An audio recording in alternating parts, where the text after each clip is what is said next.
ये एक practical aspect है। आप कभी भी देख लेना, जब भी आपने ट्रांसक्रिप्शन किया है और जब आप सबमिट करते हैं या जब आप उसको वापस चेक करते हैं, तो लगता है कि अरे यार ये इतनी सिंपल स्पेलिंग थी, मैंने इसको गलत कर दी। जैसे मान लीजिए रेस्पोंडेंट है, तो आपको पता है DENT है, लेकिन गलती से DANT हो गया, है ना।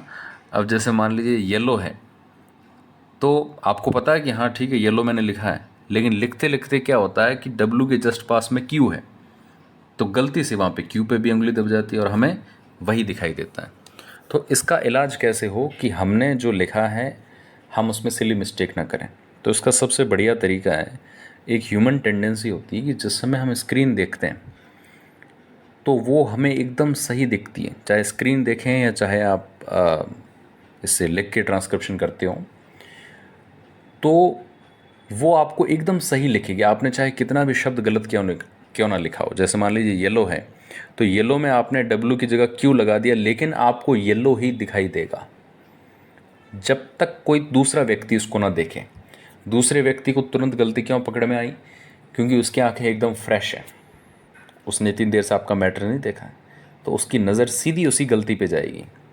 इसके लिए आप भी क्या करें, ऐसा करते करते ट्रांसक्रिप्शन करने के बाद या ट्रांसक्रिप्शन करने के दौरान थोड़ी देर के लिए स्क्रीन या नोटबुक से आपकी नज़र साइड में हटाएं, दूसरी तरफ देखो, आप दीवार की तरफ देखो, फिर थोड़ी पलक झपकाने के बाद वापस जैसे आप नज़र डालोगे, तुरंत सीधा आपका पॉइंट वहीं पे जाएगा जहां आपने गलती की है।